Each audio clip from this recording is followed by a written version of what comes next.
Hello students, this is Anand Singh. Welcome to our channel Enlighten Classes. Today I will tell you about sentence. Sentence is a basic topic for new learners. So firstly we will know about the definition of the sentence.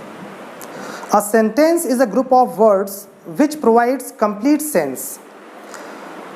There are three basic points of a sentence. Sentence के तीन basic points होते हैं जिनसे ये clear होता है हमें कि जो सेंटेंस है वो सेंटेंस है या नहीं है. पॉइंट्स कौन कौन से हैं देखिए. First point is that words should be in proper order. Second point, first letter of sentence should be capital. And the third point, punctuation mark is very important at the last of the sentence. ये तीनों points अगर आपके हैं sentence में तो वो sentence माना जाएगा, अदरवाइज वो सेंटेंस नहीं होगा. चलिए एग्जाम्पल लेते हैं.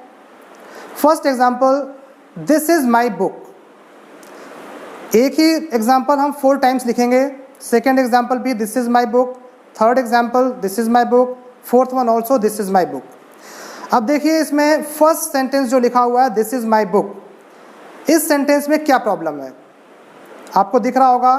Full stop is not there, full stop नहीं है, तो ये सेंटेंस आपका सेंटेंस नहीं माना जाएगा. सेकेंड सेंटेंस में देखा हमने दिस इज माई बुक, इस सेंटेंस में फर्स्ट लेटर कैपिटल नहीं है, तो ये सेंटेंस भी आपका सेंटेंस नहीं माना जाएगा. In third sentence this is my book, sorry this my is book, इस सेंटेंस में हमने देखा जो वर्ड्स लिखे हुए हैं वो प्रॉपर सीक्वेंस में, प्रॉपर ऑर्डर में नहीं हैं, तो ये भी आपका सेंटेंस नहीं हुआ. And the last sentence is there this is my book, इस सेंटेंस को हमने देखा, ये सेंटेंस जो बेसिक 3 पॉइंट्स मैंने आपको बताए उनको ये फॉलो करता है. ये सेंटेंस में आपने देखा सारे वर्ड्स जो हैं वो करेक्ट ऑर्डर में हैं, लास्ट में फुल स्टॉप भी है और फर्स्ट लेटर वो कैपिटल है. इट मीन्स ये करेक्ट सीक्वेंस में है, तो ये सेंटेंस आपका सेंटेंस माना जाएगा. चलिए अब हम आपको बताते हैं टाइप्स ऑफ सेंटेंसेस के बारे में. Simply there are 5 types of sentences. First one is assertive. Assertive sentence को डिक्लेरेटिव, एफर्मेटिव या स्टेटमेंट भी कह सकते हैं. नेगेटिव सेंटेंसेस भी असर्टिव में ही इंक्लूड होते हैं. सेकेंड आता है आपका interrogative. Third one is imperative. Fourth one optative and fifth one is exclamatory. Okay students, now we will know one by one about these sentences. First one, assertive sentence. When we need to give some facts or to describe events or things, whether it is negative or positive, we use an assertive sentence. An assertive sentence makes only a statement. जब भी हम कोई बोलते हैं, कोई fact बताते हैं किसी इवेंट के बारे में, किसी चीज़ के बारे में हमें कोई स्टेटमेंट देनी होती है, तो वो स्टेटमेंट आपका पॉजिटिव हो या नेगेटिव हो, वो आपका असर्टिव सेंटेंस होता है. चलिए एग्जांपल लेते हैं. She studies English. Second example, we are playing cricket. Third example, there is no possibility of his arrival. Fourth example, he does not study well. Fifth example, you may win the prize. तो आप देख सकते हैं जितने भी sentences यहाँ screen पे आपको दिख रहे हैं, ये सारे सेंटेंसेस आपके जो 3 पॉइंट्स हमने बताए थे आपको, उन पॉइंट्स को फॉलो करते हैं. स्टेटमेंट है, नेगेटिव भी है इसमें, तो स्टेटमेंट या पॉजिटिव हो या नेगेटिव हो, हमने बताया था आपको दोनों चीज़ें हो सकती हैं. और जो 3 पॉइंट्स थे उनको भी फॉलो करते हैं. आप देख सकते हैं सारे सेंटेंसेस में फर्स्ट लेटर आपका कैपिटल है, सारे वर्ड्स करेक्ट सीक्वेंस में हैं, करेक्ट ऑर्डर में हैं, और लास्ट में फुल स्टॉप भी है. It means these sentences are sentence. हम कह सकते हैं कि ये सेंटेंस हैं, और इनको जब आइडेंटिफाई करना होगा हमें तो हम इसी से आइडेंटिफाई भी करते हैं असर्टिव सेंटेंस को, कि जो सेंटेंस है, गिवन सेंटेंस है, वो करेक्ट ऑर्डर में हो, फुल स्टॉप लास्ट में लगा हुआ हो और स्टार्टिंग में लेटर कैपिटल हो. चलिए सेकेंड सेंटेंस देखते हैं कौन सा है. Interrogative. When we need to ask someone a question we use interrogative sentence. It ends with sign of interrogation. जब हम किसी से कोई क्वेश्चन करते हैं तो वो आपका इंट्रोगेटिव सेंटेंस में आता है। इंट्रोगेटिव सेंटेंस हमने पहले भी आपको बताया था, 2 टाइप्स के होते हैं। पहला आपका interrogative and second one double interrogative. तो इंटरोगेटिव में क्या था, यस नो क्वेश्चंस होते हैं।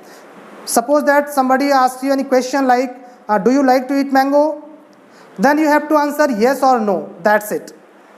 But if someone is asking where are you going, आप कहाँ जा रहे हो, तो yes या no कहने से काम नहीं चलेगा, आपको कुछ और भी बोलना पड़ेगा। चलिए एग्जाम्पल लेते हैं इसका।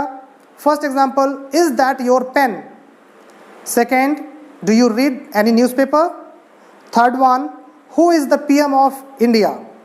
Fourth one, where do they live, and the fifth one, have you completed the task। आप देख सकते हैं सारे सेंटेंसेस में जो वर्ड्स हैं वो सारे करेक्ट सीक्वेंस में हैं। लास्ट में क्वेश्चन मार्क लगा हुआ है, फर्स्ट लेटर सभी का कैपिटल है। तो इससे क्या क्लियर हो गया कि जो गिवन सेंटेंस है वो हमारा सेंटेंस है। बट कौन सा सेंटेंस है ये कैसे पता चलेगा? आपने देखा स्टार्टिंग में हेल्पिंग वर्ब है या क्वेश्चन वर्ड है, तो उससे क्लियर हो जाता है कि हमारा जो सेंटेंस है वो इंटरोगेटिव है। Okay students, now third sentence that is imperative. When we need to express order, command, request, advice, suggestion और prohibition, we use an imperative sentences. Like one more thing students, imperative sentences always start with verb and the subject you is always understood. Imperative sentences में you understood होता है, means subject नहीं होता, sentence की starting verb से होती है। अभी आप एग्जाम्पल में देखेंगे, जैसे एग्जाम्पल लेते हैं इसमें। First one, help the poor. Second, please land me 50 rupees. Third one, don't plug the flowers. Fourth one, stand up. Fifth one, follow the traffic rules. In these sentences students you can see, first sentence जो है उसमें किस चीज़ की feeling है, sense क्या दिखा रहा है, advice, help the poor advice है। सेकेंड में please land me 50 rupees request है। थर्ड में don't plug the flowers prohibition. Fourth में स्टैंड अप ऑर्डर दिया जा रहा है। फिफ्थ में follow the traffic rules suggestion है, ये किसी को हम एडवाइस देते हैं, सजेस्ट करते हैं। Okay students, now will move to the next that is optative sentence. When we need to express a wish, prayer or curse to someone, we use an optative sentence. It ends with sign of exclamation. जब हम किसी को wish करते हैं, किसी के लिए prayer करते हैं, किसी को कर्स कर देते हैं, तो ऐसे सेंटेंसेस में क्या होता है, ये ऑप्टेटिव सेंटेंस कहे जाते हैं आपके, और इसमें साइन ऑफ एक्सक्लेमेशन का यूज़ होता है। देखिए एग्जाम्पल लेते हैं।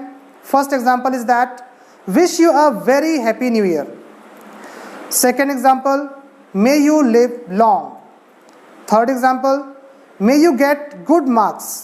Fourth example, many happy returns of the day.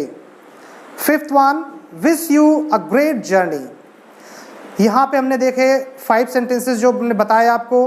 सारे सेंटेंसेस में सेंटेंस की जो कंडीशन थी वो ये सेंटेंसेस फॉलो कर रहे हैं। सारी चीज़ें हैं, तीनों पॉइंट्स हैं इसमें। कौन कौन से? पहला क्या था, लेटर जो आपका फर्स्ट है वो कैपिटल है, सारे वर्ड्स करेक्ट सीक्वेंस में हैं, और लास्ट में पंक्चुएशन मार्क्स भी है।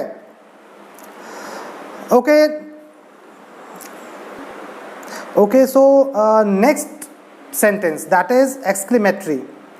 When we need to express some strong and sudden feelings of surprise, sorrow, joy, anger, regret और hatred, we use an exclamatory sentence.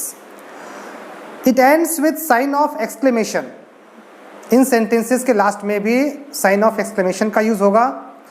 और sentences में जब strong feelings आती है, sudden feelings आती है, किस चीज़ की, सरप्राइज की हो, sorrow की हो, joy हो, anger हो, regret हो, hatred हो, तो वहाँ पे हमें क्या होता है, ये exclamatory sentence। चलिए एग्जाम्पल लेते हैं। First example, what an idea. Second one, how beautiful. Third one, alas, I have lost my pen. Fourth one, what a tragic end. Fifth one, how dare you. Now students, you all can see here first sentence जो था यहाँ पे what an idea. इस sentence में किस चीज़ की feeling है? Surprise. How beautiful second में ये क्या शो करता है? जॉय.